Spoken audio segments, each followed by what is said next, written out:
وَقُلْ جَاءَ الْحَقُّ، اور اے نبی فرماؤ کہ حق آ گیا، وَزَهَقَ الْبَاطِلُ، اور باطل مٹ گیا، إِنَّ الْبَاطِلَ كَانَ زَهُوقًا، اور بے شک باطل تو ہے ہی اس لیے کہ اس کو مٹا دیا جائے، وہ مٹ ہی جانا ہے۔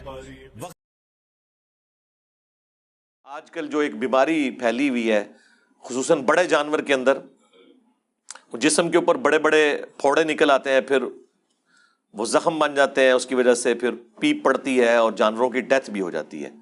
اسے کہا جاتا ہے لمپی سکن ڈیزیز۔ آپ نے یوٹیوب کے اوپر کافی ویڈیوز بھی اس کے حوالے سے دیکھی ہوں گی، تصاویر بھی سوشل میڈیا پہ چل رہی ہیں۔ چھوٹے جانور میں تو ابھی یہ بیماری اس طرح نہیں آئی، لیکن اور بیماریاں چھوٹے جانوروں میں آ جاتی ہیں۔ عموماً جب آپ جانور خرید کے لاتے ہیں تو اس کا ماحول چینج ہوتا ہے، اس کی وجہ سے بعض اوقات اس کا پیٹ خراب ہو جاتا ہے، وقتی طور پر کھانا پینا چھوڑ دیتا ہے، اس کی وجہ سے لوگ سمجھتے ہیں کہ بس اب اس کو ہم ذبح کر لیں، اور پھر ڈاکٹرز بھی اپنی جان چھڑاتے ہیں بجائے دوائی دینے کے، وہ کہتے ہیں نہیں جی کو لو اینو، کوئی پتہ نہیں عید تک کٹدا بھی ہے کہ نہیں، اسے ذبح کر لیں، کوئی پتہ نہیں عید تک چلتا بھی ہے کہ نہیں۔ یہ بالکل غلط اپروچ ہے، آپ علاج کریں۔ یہ ایک نارمل تھوڑا بہت بخار ہونا جانور کے لیے نارمل ہے، ظاہر ہے اس کا ماحول چینج ہو رہا ہے، کھانا پینا بھی وہ چھوڑے گا۔ اب وہاں پہ وہ کھلا زمینوں میں پھر رہا تھا، اب آپ نے اس کو رسی کے ساتھ باندھ دیا ہوا ہے، تو وہ اس طرح تو نہیں بیچارہ آسانی کے ساتھ یہاں پہ گھوم پھر سکتا۔ تو اس لیے بیماری ہونا یا کھانا پینا چھوڑ دینا یہ کوئی اتنا ایشو نہیں کہ اس کی وجہ سے آپ جانور کو قربان کرتے ہیں۔ یہ بالکل غلط اپروچ ہے۔ علاج کروائیں۔ آج کل تو میڈیکل سائنس نے اتنی ترقی کر لی ہے کہ کوئی اتنا پرابلم نہیں ہوگا۔ مہربانی کر کے خریدنے سے پہلے اس اعتبار سے جانور کو ضرور چیک کر لیا کریں کہ اس کے اندر کوئی عیب نہ ہو، ورنہ قربانی نہیں لگے گی۔ وہ واضح حدیث ہے جامعہ ترمذی میں، سنن نبی داؤد کے اندر، مشکات کے اندر بھی موجود ہے کہ نبی علیہ السلام نے فرمایا کہ 4 خامیاں جس جانور کے اندر ہے نا اس کی قربانی نہیں لگے گی۔ نمبر 1 لنگڑا، ٹانگ ٹوٹی ہوئی۔ یہاں پہ بھی اکثر اوقات جب وہ کوئی بڑا جانور ہے آپ اسے ٹرک سے اتارتے ہیں تو وہ چھلانگ مار کے اترے تو ایک آدھ ٹانگ تو اس کی ٹوٹ جاتی ہے، پھر وقتی طور پہ اسے پین کلر لگا دیتے ہیں اس کے گھٹنے کے اندر، اس لیے وہ فیل نہیں ہوتا۔ تو جب بھی آپ جانور لینے جائیں تو اسے چلا کے دیکھیں، تو پین کلر لگا بھی ہوگا نا تب بھی وہ ٹانگ کو صحیح طریقے سے یوز نہیں کر سکے گا، وہ آپ کو پتہ چل جائے گا یہ لنگڑا ہے۔ نمبر 1 لنگڑا۔ نمبر 2 کانا، جس کی آنکھ نکلی ہوئی ہو۔ نمبر 3 لاغر، یعنی یہ نہیں ہے کہ اس کے اوپر گوشت ہی کوئی نہیں، ہڈیوں کا ڈھانچہ ہے۔ اور نمبر 4 جو بیمار جانور ہے، اس کی آپ قربانی نہیں دے سکتے۔ اسی طریقے سے ابو داؤد کے اندر، جامعہ ترمذی میں اور مشکات میں بھی حدیث موجود ہے۔ 2 اور چیزیں نبی علیہ السلام نے فرمائی کہ جس کا سینگ ٹوٹا ہوا ہے اس کی بھی قربانی نہیں ہوگی، اور جس کا کان کٹا ہوا ہے اس کی بھی قربانی نہیں ہوگی۔ یعنی فزیکلی اس کے اندر کوئی عیب نہیں ہونا چاہیے، جانور خوبصورت ہو، کوئی اس کے اندر اب یہ کوئی تھوڑا بہت سینگ ہلکا سا اوپر سے ٹوٹا ہوا ہے تو یہ کوئی اتنا ایشو نہیں ہے، یعنی ڈومیننٹ نہ ٹوٹا ہوا ہو کہ دیکھنے میں لگے کہ یار یہ ڈومیننٹ، یعنی بعض اوقات کان کے بالکل اینڈ کے اوپر کو تھوڑا سا کٹ لگ گیا ہوتا ہے یا کوئی اس طرح کا معاملہ ہوتا ہے۔ اس زمانے میں تو لوگ وہ کان کاٹ کے بتوں کے نام پہ چھوڑتے تھے نا، اس لیے نبی علیہ السلام نے منع کیا۔ آج کے زمانے میں ہم یہ دیکھیں گے اس اعتبار سے کہ کان واضح طور پر کٹا ہوا نہ ہو کہ اس کی خوبصورتی ختم ہو رہی ہو، تو پھر آپ اس جانور کی قربانی نہیں کریں گے۔ تھوڑا بہت کہیں پہ وہ تو ویسے ہی زخمی ہو جاتا ہے، جب کانٹوں والی جگہ پہ وہ پتے جا کے چننا شروع کر دیں تو وہ کان رگڑ کھاتے ہیں، بعض کا تھوڑے بہت زخمی ہو جاتے ہیں، وہ معاملہ بالکل الگ ہے۔ ڈومیننٹ نہیں ہونا چاہیے ایسا کوئی معاملہ، ڈومیننٹ ہوا تو پھر آپ کی قربانی نہیں لگے گی۔ یہ ساری احتیاطیں آپ نے کرنی ہیں جانور خریدتے وقت۔ اب آپ خرید کر لے آئے، بعد میں بیمار ہو گیا، یا اسے بچے گھمانے کے لیے لے کے جا رہے تھے اور وہ رسی چھڑا کے بھاگا، کہیں پہ ٹھک گیا، بعض اوقات وہ پل سے نیچے بھی گر پڑتے ہیں۔ اب پل سے نیچے گر پڑا تو ظاہر ہے کہ وہ تو پھر اتنا زیادہ زخمی ہوگا کہ اس کے بچنے کے چانسز نہیں ہیں، تو آپ پھر اسے قربان کر لیں عید سے پہلے ہی، آپ کی قربانی ہو گئی، نیا جانور خریدنے کی ضرورت نہیں ہے۔ اس کے ثبوت میں سن کبرا البیہقی کے اندر سیدنا عبداللہ ابن زبیر صحابی رسول صلی اللہ علیہ وآلہ وسلم و رضی اللہ تعالیٰ عنہ کا قول موجود ہے. وہ ایک جگہ سے گزرے تو انہوں نے ایک اونٹنی دیکھی جو ایک آنکھ سے کانی تھی, تو رک گئے اور انہوں نے فرمایا کہ اگر تو یہ اونٹنی خریدنے سے پہلے کی کانی ہے پھر تو تمہاری قربانی نہیں لگے گی, نیا جانور خریدو. اور اگر یہ اس کے اندر عیب خریدنے کے بعد پیدا ہوا ہے تو پھر تمہاری قربانی درست ہے. یہ بالکل واضح عبداللہ ابن زبیر کی حدیث موقوفاً سنن کبریٰ البیہقی کے اندر, اس کو سپورٹیو المصنف ابن ابی شیبہ میں, مصنف عبد الرزاق کے اندر امام زہری کا فتویٰ بھی موجود ہے سیم اسی طرح کے الفاظ کے ساتھ کہ اگر عیب بعد میں پیدا ہوا ہے تو پھر قربانی درست ہے, اگر وہ پہلے کا تھا تو پھر قربانی درست نہیں ہے. بہرحال یہ عبداللہ ابن زبیر نے ایک کلیئر کٹ بات بتا دی. بس اس میں اب جتنے عیب ہیں, اگر جانور خریدنے کے بعد سینگ ٹوٹا یا وہ بیمار ہو گیا یا وہ لنگڑا ہو گیا یا اسے کوئی زخم آ گیا, تو ان تمام جانوروں کی قربانی درست ہوگی. اور اس میں بھی اگر زیادہ سویر کنڈیشن آ جائے تو آپ قربانی سے پہلے بھی اسے قربان کر سکتے ہیں, اور اس کا مصرف بھی گوشت کا وہی ہوگا جس طرح عام قربانی کا ہے. تو آپ بھلے 2 دن پہلے ہے تو ٹھیک ہے, پھر فریج میں رکھ لیں اور قربانی والے دن بانٹ دیں, کیونکہ اگر پہلے بانٹا لوگ کہیں گے پتہ نہیں بیمار جانور کا گوشت ہی دے گئے, یہ بھی خطرہ لگا رہتا ہے نا. تو پاکستان میں تو آپ جتنا بھونتے ہیں نا گوشت کو, تو عموماً جتنے اس قسم کے وائرسز ہیں وہ ختم ہو جاتے ہیں, الا یہ کہ کوئی کرٹیکل وائرس ہو, وہ بھی ڈاکٹرز بتائیں گے جن کی فیلڈ ہے اس حوالے سے کہ کوئی ایسا معاملہ. عموماً جو عام بیماریاں جانوروں کو لگتی ہیں نا, تو وہ جانور جب آپ قربان کرتے ہیں اس کے بعد گوشت جب آپ پکا کے کھا لیتے ہیں تو بیکٹیریاز وائرسز ختم ہو جاتے ہیں, کوئی ایشو اس حوالے سے نہیں رہتا. یہ اب جو یہ والی بیماری آئی ہے لمپی, جس کے اندر وہ پھوڑے نکلتے ہیں, تو اب ظاہر ہے کہ یہ تو واضح اس کی خوبصورتی کو ختم کرتے ہیں. اس قسم کے اگر پھوڑے نکلے ہوئے ہیں کسی جانور کو تو وہ آپ قربانی کے لیے نہ خریدیں. ہاں بعد میں اگر نکل آئے ہیں تو پھر قربانی تو اس کی درست ہوگی, اس میں قربانی کے اعتبار سے کوئی ایشو نہیں ہے, کوئی ٹینشن لینے کی ضرورت نہیں ہے, اور نہ کوئی جانور نیا لینے کی ضرورت ہے. کیونکہ اس سال تو میں نے کئی ہمارے جاننے والے ہیں جن کے بیل پہلے ہی ذبح ہو گئے ہیں, اسی طریقے سے بکرے ذبح ہو گئے ہیں مختلف قسم کی بیماریوں کی وجہ سے, اور وہ پھر ٹینشن میں ہے کہ نہیں جی اب ہم جانور نیا خریدیں یا نہ. ایون یہ بھی ہو سکتا ہے کہ جانور آپ نے خریدا اور بھاگ گیا, تب بھی آپ کی قربانی ہوگی. آپ نے تو اللہ کی راہ میں دے دیا نا. وہ سورۃ الحج میں اللہ تعالیٰ کا واضح فتویٰ ہے کہ اللہ تعالیٰ کو تمہاری قربانیوں کا نہ گوشت پہنچتا ہے نہ خون پہنچتا ہے, بلکہ اللہ تعالیٰ تو دلوں کے تقوی کو دیکھتا ہے. یعنی یہ گوشت اور خون بھی نہیں اللہ کو چاہیے, لیکن اس دن خون بہانا یہ سنت ابراہیمی ہے, وہ آپ نے کرنا ہے. یہ نہیں ہو سکتا کہ آپ قربانی کے حصے کے پیسے کسی غریب کو دے دیں, نہیں, وہ آپ دیں الگ سے, اور اس کو آپ قربان کر کے غریب کو گوشت دیں, کیونکہ سنت ابراہیمی کو پورا کرنا ہے. یہ شعار اسلام ہے. آج کی ڈیٹ کے اندر ہم لوگ کیا مساجد کے اندر جب نماز پڑھنے جاتے ہیں, خصوصاً یورپ اور امریکہ میں, تو اذان کی آواز سے جاتے ہیں, گھڑی کو دیکھ کے جا رہے ہوتے ہیں. تو اذان کی پریکٹیکل ضرورت اب باقی نہیں رہی, لیکن کسی کی جرت ہے کہ اذان ختم کروا دے؟ نہیں. یہ اسلام کی نشانی ہے, ان کو شعار کہا جاتا ہے, نشانیاں اللہ کی. ان الصفا والمروہ من شعائر اللہ, صفا اور مروہ اللہ کی نشانیوں میں سے. بلکہ سورۃ الحج میں تو اللہ تعالیٰ نے قربانی کے جانوروں کو بھی کہا کہ یہ بھی اللہ تعالیٰ کی نشانی ہے, جو ہدی کے جانور لے کے جاتے تھے حج کے موقع کے اوپر. تو یہ آپ ختم نہیں کر سکتے. اسی طریقے سے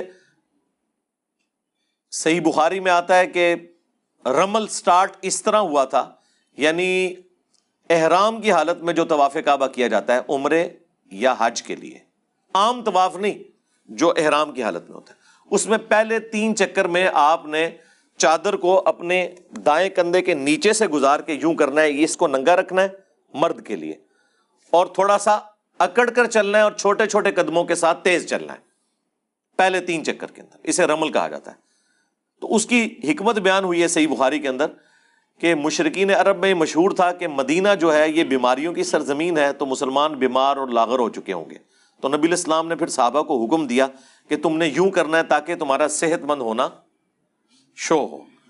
اس زمانے میں تو اس کی حکمت تھی، لیکن وہ آج تک سنت جاری ہے، اس کو آپ بدل نہیں سکتے کہ جی آج تو ایسی کوئی ضرورت نہیں ہے. نہیں، وہ سنت کے طور پر، جب طریقے کے طور پر کوئی چیز جاری ہو جائے تو وہ پھر شعار اسلام بن جاتی ہے. اس طرح قربانی جو ہے یہ سنت ابراہیمی ہے. اگرچہ قرآن خود کہہ رہا ہے کہ اللہ کو خون اور گوشت نہیں پہنچتا، تمہارے دلوں کا تقویٰ پہنچتا ہے. اب اس سے کوئی یہ رزلٹ نہیں نکال سکتا کہ جی ٹھیک ہے پھر تو ذبح کرنے کی ضرورت ہی نہیں ہے، وہ پیسے کسی غریب کو دے دیے جائیں. نہیں، اللہ تعالیٰ اس سے مراد یہ لے رہا ہے کہ اللہ کو گوشت اور خون نہیں چاہیے. جس طرح وہ یونان کے دیوتاؤں کے بارے میں مشہور تھا نا کہ ان کے جا کے تھانوں پہ آپ قربانی کریں گے تو وہ خوش ہوگا، تو یہ کرے گا. اللہ تعالیٰ نے ان چیزوں کو بیسیکلی کنڈیم کیا ہے کہ اللہ نے تو نہ اس کو خون پینا ہے، نعوذ باللہ، نہ اسے گوشت کھانا ہے. اللہ تمہارے دلوں کے تقوی کو دیکھ رہا ہے کہ تم ہمارے پیغمبر کی سنت پر، سنت ابراہیمی پر علیہ السلام عمل کرتے ہو یا نہیں کرتے. یہ بیسیکلی بتانے کا مقصد تھا. تو اس دن آپ قربانی کریں. اور سورہ حج میں آیا کہ 3 کیٹیگریز میں گوشت کو ڈیوائیڈ کرنا ہے، یعنی ایک پریفریبل ہے، غریبوں اور مسکینوں کو دیں، رشتہ داروں کو دیں، اور خود بھی استعمال کریں. اور اس میں مسلم اور غیر مسلم کی بھی کوئی تفریق نہیں ہے، آپ کسی کو بھی دے سکتے ہیں. اس دن جو لوگ مانگنے آتے ہیں سب کو کچھ نہ کچھ دے کر بھیجا کریں. انہوں نے کون سا روزانہ آنا ہوتا ہے، سال کے بعد آتے ہیں. تو آپ قربانی کریں. یہ نہیں ہے کہ اچھا گوشت تھوڑا سا سائڈ پہ کر کے اپنے لیے کر دیا اور باقی گوشت جی میں نے اپنا زیادہ گوشت اللہ کی راہ میں دیا ہے. وہ زیادہ دیا آپ نے ناقص والا، ہاں جی، جس کا بہترین قیمہ نکلنا تھا وہ تو آپ نے سائڈ پہ کر لیا. ران کا گوشت آپ نے سائڈ پہ کر لیا. لن تنالوا البر حتى تنفقوا مما تحبون. تم نیکی کے اعلیٰ درجے کو اس وقت تک پہنچ ہی نہیں سکتے جب تک کہ اپنی پسندیدہ چیزیں اللہ کی راہ میں قربان نہ کر دو. پسندیدہ چیز خوبصورت جانور ہو، لیکن اس میں ریاکاری نہ ہو کہ جی یہ امریکن بیل ہے جی 30 لاکھ کا ہے، اس میں چپ بھی فٹ ہے. ہاں 3 لاکھ بھی گئے، قربانی بھی گئی.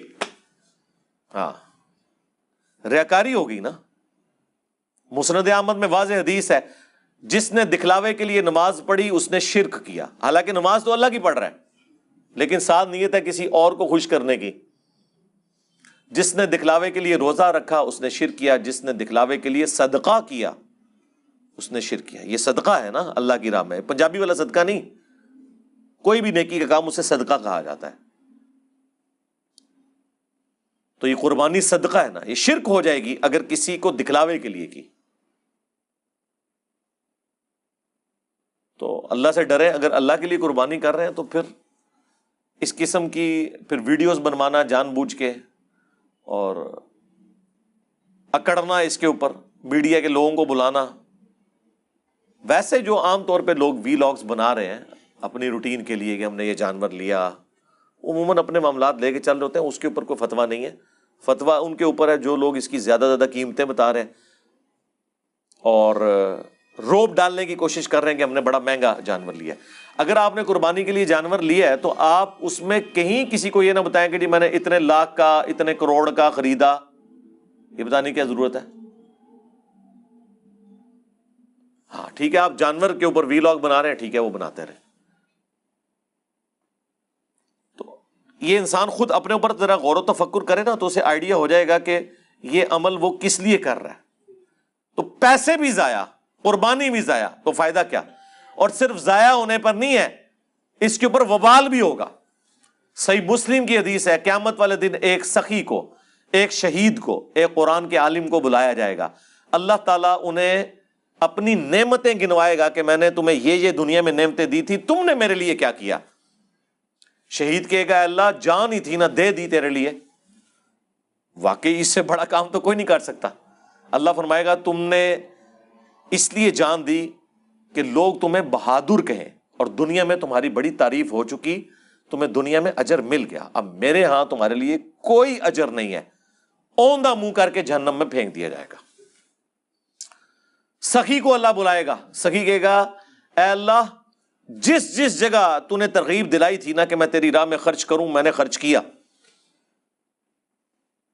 بلکہ آج کے دور میں تو بات کی جائے، میں نے مسجدوں کے اندر اپنے نام کی پلیٹیں بھی لگوائیں کہ یہ فلاں نے وضو خانہ بنوایا ہے، یہ مسجد فلاں نے بنوائی ہے. میرے نام کے دسترخوان چلتے تھے. اللہ تعالیٰ فرمائے گا کہ یہ سب کچھ اس لیے کیا کہ لوگ تجھے کہیں بڑا سخی ہے، تو دنیا میں تیری بڑی تعریف ہو گئی نا، میرے ہاں کوئی اجر نہیں، اوندہ منہ کر کے جہنم میں. وَلِعَوْذُ بِاللَّهِ تَعَالَى اللہم اجرنا من النار. پھر قرآن کے عالم کو بلایا جائے گا، وہ کہے گا یا اللہ میرا تو اوڑھنا بچھونا ہی قرآن تھا. اللہ تعالیٰ فرمائے گا یہ اس لیے تھا کہ لوگ تجھے کہیں کہ بڑا تو قاری ہے، تو بڑا عالم ہے. اور آج کے دور میں تیرے ناموں کے ساتھ دھمیں لگا کرتی تھی آگے پیچھے. اگر کوئی نام تیرا مختصر لیتا تھا یا اشتہار کے اوپر نام چھوٹا لکھا ہوا ہوتا تھا تو ناراض ہو جاتا تھا، ایسے جلسوں میں نہیں جاتا تھا. یہ ہوتا ہے پریکٹیکلی، ہمیں تو فرسٹ ہینڈ نالج ہے نا. تو دنیا میں تیری بڑی تعریف ہوگی، آج میرے ہاں تیرے لیے کوئی اجر نہیں ہے، اوندہ منہ کر کے جہنم میں پھینک دیا جائے گا. اب کسی کو اگر ان 3 اعمال سے بڑا کوئی عمل پتا ہے تو مجھے بتا دے. شہید، نمبر 2 سخی اللہ کی راہ میں خرچ کرنا، اور نمبر 3 قرآن کا عالم ہونا. ان 3 اعمال سے بہتر کوئی عمل نہیں ہو سکتا کہ کوئی اللہ تعالیٰ کے لیے اس پلانٹ ارتھ پہ کر سکے. لیکن تینوں کا انجام جہنم ہے، صرف ریاکاری کی وجہ سے. اور لوگوں کو کوئی پرواہ نہیں ہے، لوگ کہتے ہیں ٹھیک ہے جی کیا فرق پڑتا ہے. بلکہ ہماری تو لائیو سٹریمز میں آ کے لوگوں نے یہ بھی سوال کیے ہیں کہ ہم باہر کے ملکوں میں بیٹھے ہوئے ہیں، ہم نے اپنے رشتہ داروں کو پیسے بھیجے ہیں کہ آپ قربانی دیں. وہ رشتہ دار وہ قربانیاں لے کے بازاروں میں گھماتے پھر رہے ہیں اپنے ریفرنس سے کہ اتنے لاکھ کی میں نے لی ہے، اور وہ کہہ رہے ہیں جی ہم یہاں بیٹھ کے پریشان ہو رہے ہیں کہ ہماری وجہ سے وہ ریاکاری کر رہے ہیں تو ہماری قربانی تو کہیں ضائع نہیں ہو جائے گی. تو پھر میں نے ان کو بتایا یار تمہارا تو کوئی قصور نہیں ہے. ایک تو وہ جھوٹ بول رہے ہیں، ان کی قربانی بھی نہیں ہے، اور دوسرا تعریفیں کروا رہے ہیں اس کے اوپر اپنی. وہ جس بیچارے نے پیسے دیے ہیں وہ تو دوسرے ملک بیٹھا ہوا ہے. اچھا، یہ باہر کے ملکوں سے جو لوگ قربانی یہاں کرواتے ہیں نا، تو وہ ذرا دیکھ لیا کریں وہاں اور یہاں عید کا ایک آدھ دن کا فرق ہوتا ہے.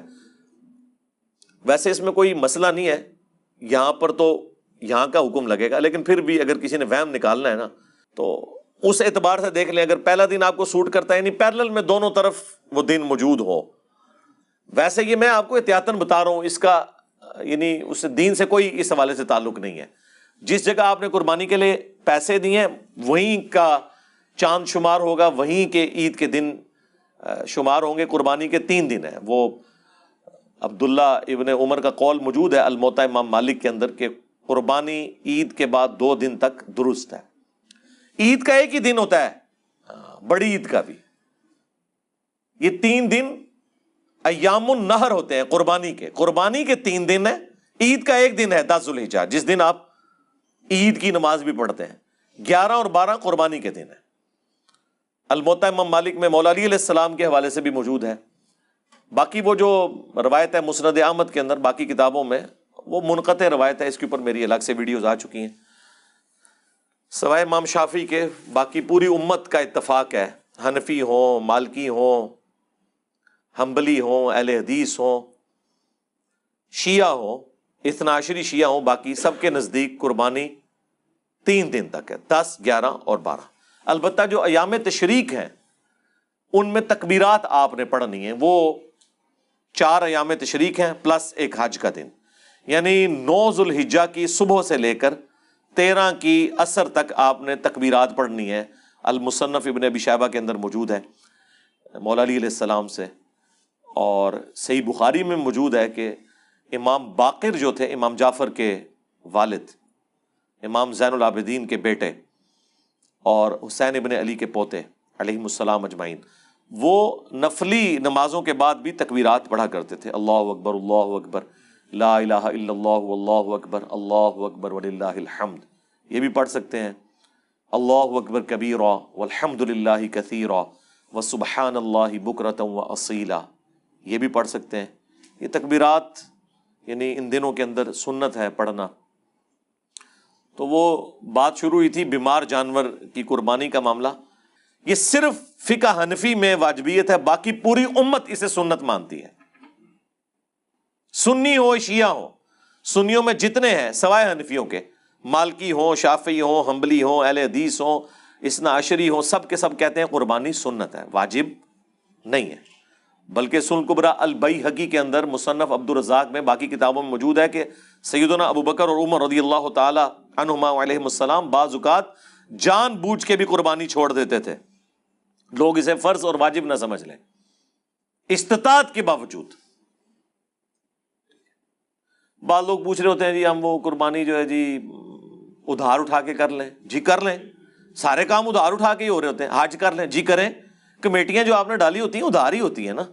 ہاں ادھار اتارنے کی نیت ہو، بھاگنے کی نہیں، تو آپ کریں. باقی کام بھی تو کر رہا ہوتا ہے بندہ، اس میں کوئی جی مقروض کے اوپر ہے کہ نہیں. اور جناب جو کروڑوں کے مالک ہیں وہ بھی مقروض ہیں، ان کے قرضے بھی کروڑوں میں ہیں. دنیا میں ہر بندہ ہی مقروض ہے کسی اعتبار سے، اور کچھ نہیں تو پوری پاکستانی قوم IMF کی تو مقروض ہے نا. IMF کا نام تو آپ سب کو پتا چل گیا نا. پہلے تو صرف پڑھے لکھے لوگوں کو پتا ہوتا تھا یہ IMF کس بلا کا نام ہے. تو آپ اپنے باقی معاملات بھی لے کے چل رہے ہوتے ہیں، وہ بھی آپ کریں. ضروری تو نہیں آپ نے چھوٹا جانور دینا ہے، بڑے جانور میں حصہ ڈال لیں. ٹھیک ہے. گائے کے اندر صحیح مسلم میں آیا کہ 7 لوگ شریک ہو سکتے ہیں، اور اونٹ کے اندر 7 لوگ. ترمذی میں ایک روایت ہے کہ اونٹ میں 10 لوگ بھی شریک ہو سکتے ہیں. پھر علماء نے اس کی تطبیق یہ کی ہے کہ اگر حج کی قربانی ہے نا، وہ حج کی قربانی الگ سے ہوتی ہے، حج تمتع، تو اس میں گائے میں اور اونٹ میں 7 لوگ شریک ہوں. ہاں جو عید قرباں ہے اس میں اونٹ میں 10 ہو سکتے ہیں، گائے میں بہرحال 7 ہی ہیں. اور یہ زیادہ سے زیادہ ہے، ایک بندہ بھی ایک گائے دے سکتا ہے، 2 بندے مل کے بھی گائے دے سکتے ہیں. وہ 7 اسے کرنا ضروری نہیں ہے. باقی رہ گیا بکرا، مینڈھا، یہ چیزیں یہ ایک بندے کی طرف سے یا ایک فیملی کی طرف سے ایک ہوگی. ایک چولہا گھر میں جو جل رہا ہے نا، یہاں پہ وہ کہتے ہیں نہیں جی وہ بیوی الگ سے دے گی اور خاوند الگ سے دے گا اگر وہ صاحب استطاعت ہے. جب چولہا کمبائنڈ ہے تو ایک فیملی کی طرف سے ایک قربانی کافی ہے. سنن ابن ماجہ میں واضح حدیث موجود ہے کہ نبی الاسلام کے زمانے میں صحابہ کرام ایک فیملی کی طرف سے ایک ہی قربانی دیا کرتے تھے. پھر اللہ نے جب وسعت دی تو دیکھا دیکھی لوگ 2 3 شروع ہو گئے، اور وہ صحابی کہتے ہیں اب ہمیں بھی مجبوراً دینی پڑتی ہیں، کیونکہ پھر محلے والے کہتے ہیں جناب یہ کنجوس ہیں. اس زمانے میں بھی یہ سارے چکر چل رہے تھے. قربانی ایک ہی ہے، زیادہ آپ نے جتنی مرضی دیں، ایک فیملی کی طرف سے ایک قربانی ہے. اور فیملی سے مراد بیوی اور بچے. اگر 5 بھائی اکٹھے رہ رہے ہیں تو 5 فیملی ہیں. یہ نہیں ہے کہ وہ کہیں گے جی ہم سارے لا کے جیب خرچہ جو ہے وہ والد صاحب کو دیتے ہیں، تو لیکن وہ 5 فیملیز ہیں، وہ الگ سے اپنی اپنی قربانی دیں گے. ہاں ایک گائے لے لیں 5 مل کے، اور اس میں 5 حصے رکھ لیں. 7 تو زیادہ زیادہ ہے نا، 5 بھی رکھ سکتے ہیں. تو وہ اللہ تعالیٰ نے آپ کو اجازت دی ہوئی ہے. تو یہ قربانی کے مسائل میں نے ساتھ ساتھ اس لیے بتا دیے کہ لوگ بعض اوقات اس حوالے سے پوچھ رہے ہوتے ہیں کہ جی وہ ہم نے قربانی جو ہے وہ ہر بندے نے الگ الگ دینی ہے. بھئی ایک فیملی کی طرف سے ایک قربانی کافی ہے، اللہ تعالیٰ قبول فرمانے والا ہے. کوئی ٹینشن لینے کی ضرورت نہیں ہے خام خواہ لوگوں کو اس طرح کی مصیبت میں ڈالنے کی کہ وہ جی واجب ہو گئی ہے. واجب نہیں ہے، سنت ہے. میں نے تو الحمدللہ کبھی قربانی چھوڑی نہیں ہے، کیونکہ سنن ابن ماجہ میں حدیث ہے، المستدرک للحاکم میں بھی ہے، امام حاکم نے صحیح کہا، امام ذہبی نے موافقت کی کہ جو شخص استطاعت کے باوجود قربانی نہ دے وہ ہماری عیدگاہوں کے قریب مت آئے. یعنی اس کے اندر وعید ہے نبی اسلام کی طرف سے، اس وجہ سے اسے تاکیدی سنت کے طور پر شمار کیا گیا ہے، لیکن یہ واجبیت کے درجے میں نہیں ہے. تو اس طرح قربانی ضرور دیں، اور غریبوں میں بھی تقسیم کریں، خود بھی استعمال کریں، رشتہ داروں کو بھی دیں. باقی قربانی کے مسائل کے اوپر میں نے تفصیلی ویڈیو ریکارڈ کروا دی تھی 8 سے 2 سال پہلے. مجلس نمبر 124، قربانی کے 50 سوالات قربانی سے متعلق پوری دنیا سے ہم نے کلیکٹ کیے تھے. وہ سارے ٹاپکس اس میں نے کور کیے ہوئے ہیں. خصی جانور کی قربانی کا مسئلہ، چوتھے دن قربانی کا مسئلہ، بھینس کی قربانی کا مسئلہ، باقی ساری کی ساری چیزیں ذوالحجہ سے متعلق تفصیلی. وہ مجلس 124 ضرور دیکھیں. اس کے نیچے اس کی ٹائم لائن بھی پن ہوئی ہے، اگر آپ نے اسپیسیفکلی وہ کوشچن دیکھنا ہے. الگ سے کلپس بھی اپلوڈ ہے، آپ لکھیں گے تو انشاءاللہ تعالی وہ سارے مسائل اس حوالے سے آ جائیں گے. لیکن آج چونکہ ایک بڑا ایشو اس حوالے سے تھا، میں نے اس لیے اس کو ذرا تفصیلی بیان کیا تاکہ لوگوں کو یہ ٹینشن نہ ہو اس حوالے سے کہ جی ہم نے اب قربانی نہیں لینی ہے، اگر بیمار ہو گیا ہے یا مر گیا جانور، مر بھی سکتا ہے یا پہلے ہی قربان کر لیا ہے، تو کوئی ٹینشن لینے کی ضرورت نہیں ہے. اللہ تعالیٰ نے آپ کی اس قربانی کو انشاءاللہ قبول کر لینا ہے، کوئی ٹینشن نہ لیں.